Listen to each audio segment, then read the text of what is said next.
Hello students, good morning. आज हम lens से जुड़े हुए कुछ महत्वपूर्ण परिभाषाओं का अध्ययन करेंगे और इन परिभाषाओं के अंतर्गत हम अध्ययन करेंगे वक्रता केंद्र, वक्रता त्रिज्या, प्रकाशीय केंद्र, मुख्य अक्ष।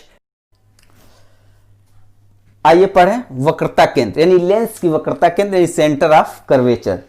इस लेंस को हम कहते हैं उत्तल लेंस और इस लेंस को हम कहते हैं अवतल लेंस। क्यों कहते हैं, इसके विषय में जानने के लिए हमारे लेंस पर बने वीडियो को अवश्य देखें। अब उत्तल लेंस को ध्यान से देखेंगे तो इसके भी दोनों पृष्ठ गोली हैं। अवतल लेंस को देखेंगे तो इसका भी दोनों पृष्ठ गोली है। अब यह गोली पृष्ठ होने के कारण यह जो पृष्ठ है यह किसी कांच के गोले का कटा हुआ भाग होगा और यह वाला पृष्ठ भी किसी कांच का कटा हुआ गोले का भाग होगा। ठीक इसी प्रकार अवतल लेंस का ये जो पृष्ठ है यह भी किसी कांच के गोले का कटा भाग है और दूसरा पृष्ठ भी कांच का किसी गोले का कटा हुआ भाग होगा। तो इस प्रकार से हम कह सकते हैं कि उत्तल लेंस या अवतल लेंस के वक्र पृष्ठ जिस कांच के गोले के कटे हुए भाग होते हैं उस गोले के केंद्र को ही हम लेंस की वक्रता केंद्र कहते हैं। चूंकि देखेंगे उत्तल लेंस का एक गोला इधर है और एक गोला इधर, यानी दो गोले से मिलकर बना है, इसलिए इसका वक्रता केंद्र भी दो होगा। तो मान लेते हैं इस गोले का ये गोला है, इसका केंद्र ये है, तो ये हो जाएगा C और चूंकि पहला है तो इसलिए इसको हम कहते हैं C1। दूसरा पार्ट, दूसरा वक्र पृष्ठ ये है, इसके लिए गोला ये है तो इसका केंद्र है ये, तो इसको हम कहते हैं C2। इस तरह से लेंस के यानी दोनों पृष्ठ जिसकी गोली हो उस लेंस के दो वक्रता पृष्ठ होते हैं और दो वक्रता पृष्ठ होने के कारण ही उसके दोनों पृष्ठ दो गोली पार्ट से मिलकर के बने होते हैं, इसलिए इनके वक्रता केंद्र भी दो होते हैं। इसी तरह अवतल लेंस में देखेंगे इसका एक गोले का केंद्र ये है तो इसको कहेंगे C1 और इसका एक गोला ये है तो ये हो जाएगा C2। यानी जो अवतल लेंस या उत्तल लेंस होते हैं उसके वक्रता केंद्र भी दो होते हैं क्योंकि यह दो कांच के गोले से कटे हुए भाग से मिलकर के बने होते हैं। तो इस प्रकार हम परिभाषा लिख सकते हैं कि उत्तल या अवतल लेंस के वक्रता पृष्ठ जिस कांच के गोले के कटे हुए भाग होते हैं उस गोले के केंद्र को हम वक्रता केंद्र कहते हैं। चूंकि उत्तल दर्पण के दो वक्र पृष्ठ होते हैं इसलिए इसकी वक्रता केंद्र भी दो होती है, जिसे हम क्रमशः C1 और C2 से रिप्रेजेंट करते हैं। उत्तल लेंस में भी देखेंगे C1 और C2 और अवतल लेंस में भी हम देखेंगे C1 और C2। तो आइए इसकी हम परिभाषा लिख लेते हैं।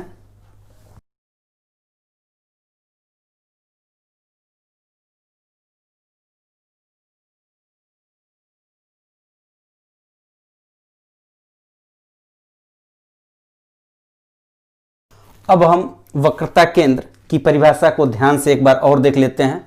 उत्तल या अवतल लेंस के वक्र पृष्ठ या गोली पृष्ठ जिस कांच के गोले के कटे हुए भाग होते हैं उस गोले के केंद्र को ही लेंस का वक्रता केंद्र कहते हैं। चूंकि लेंस के यानी उत्तल लेंस और अवतल लेंस के दो गोली पृष्ठ होते हैं इसलिए इनका वक्रता केंद्र भी दो होता है, जिसे क्रमशः हम C1 और C2 से प्रदर्शित करते हैं।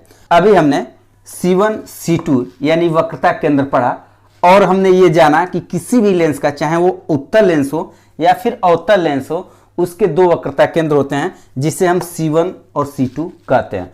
अब हम पढ़ते हैं मुख्य अक्ष।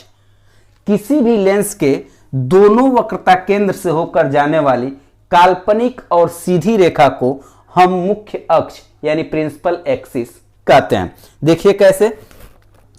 अब एक ऐसी रेखा हम खींचते हैं जो इसके C1 और C2 से होकर के जाती है। तो इस रेखा खंड को, ये जो रेखा खंड आप बनाए इसको लिख देते हैं हम A और इसको लिख देते हैं हम B।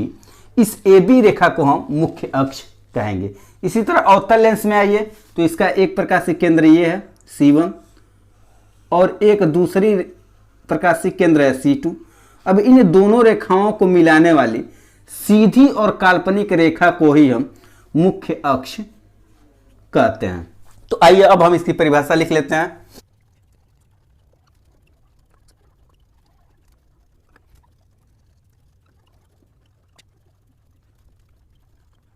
अब हम मुख्य अक्ष की परिभाषा देख लें।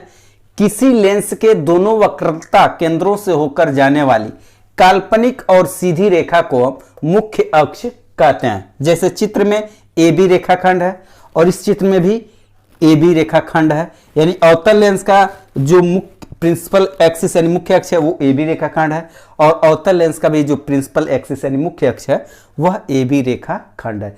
तो याद रखेंगे कि किसी लेंस के दोनों वक्रता केंद्रों से होकर जाने वाली काल्पनिक और सीधी रेखा को हम मुख्य अक्ष यानी प्रिंसिपल एक्सिस कहते हैं। अभी हमने पढ़ा वक्रता केंद्र, उसके बाद पढ़ा हमने मुख्य अक्ष, अब हम पढ़ते हैं प्रकाशिक केंद्र।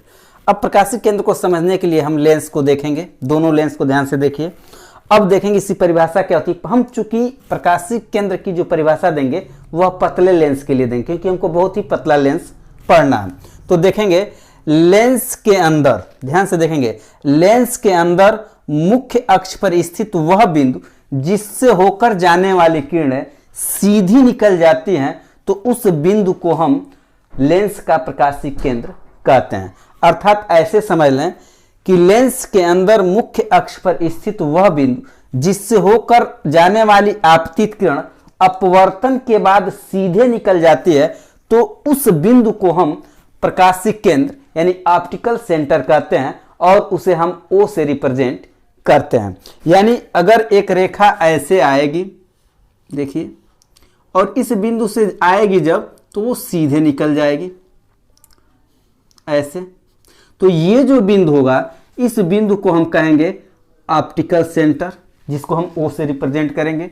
उसी तरह यहां पर भी देखेंगे, यहां पर भी कोई किरण अगर इस बिंदु से होकर आएगी तो ऐसे सीधे निकल जाएगी, तो इस बिंदु को हम क्या कहेंगे, ओ कहते हैं, यानी ऑप्टिकल सेंटर यानी प्रकाशिक केंद्र कहते हैं।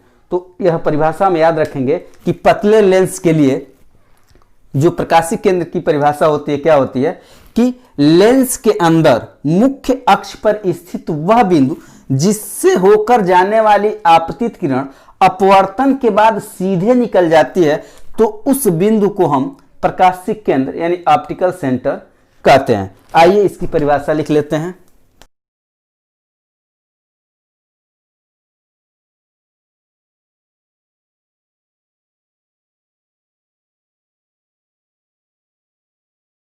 तो अब हम प्रकाशिक केंद्र की परिभाषा एक बार पुनः देख लेते हैं और इसको अपनी कॉपी पर नोट करेंगे कि लेंस के अंदर मुख्य अक्ष पर स्थित वह बिंदु जिस पर आपतित प्रकाश किरण अपवर्तन के पश्चात सीधी निकल जाती है, तो उस बिंदु को हम प्रकाशिक केंद्र कहते हैं, और उसे हम ओ से रिप्रेजेंट करते हैं। ये परिभाषा केवल पतले लेंसों के लिए है, क्योंकि हम जानते हैं कि कांच है, अगर कांच मोटा होगा तो प्रकाश का जब अपवर्तन होगा तो उसमें प्रकाश अपने मार्ग से विचलित होगी। अगर हम मोटे लेंस की बात करें तो मोटे लेंस में जो होगा वो प्रकाश का अपवर्तन होगा, यानी प्रकाश अपने मार्ग से थोड़ा इधर उधर हो जाएगी।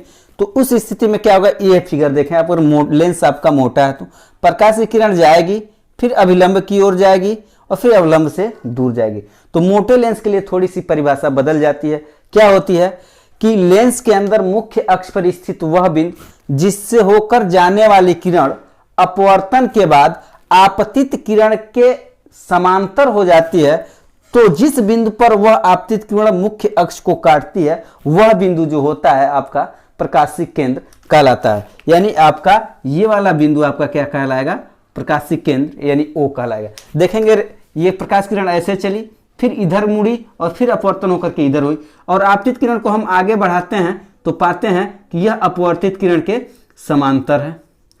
तो इस स्थिति में यह आपतित किरण मुख्य अक्ष को जिस बिंदु को काटेगी उसी बिंदु को हम प्रकाशिक केंद्र कहेंगे। फिलहाल आप इस परिभाषा को याद रखेंगे प्रकाशिक केंद्र की कि लेंस के अंदर मुख्य अक्ष पर स्थित वह बिंदु जिस पर आपतित प्रकाश किरण अपवर्तन के बाद सीधे निकल जाती है, तो उस बिंदु को हम प्रकाशिक केंद्र कहते हैं, और जिसे हम ओ से प्रदर्शित करते हैं।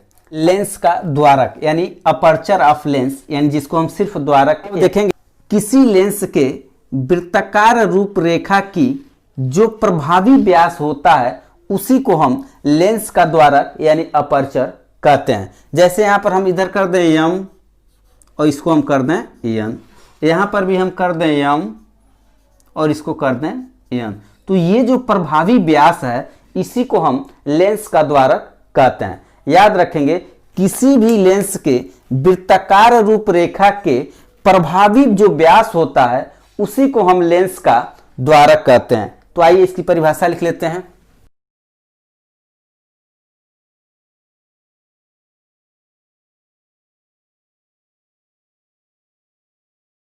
लेंस की द्वारक का परिभाषा देखते हैं, क्या होगा।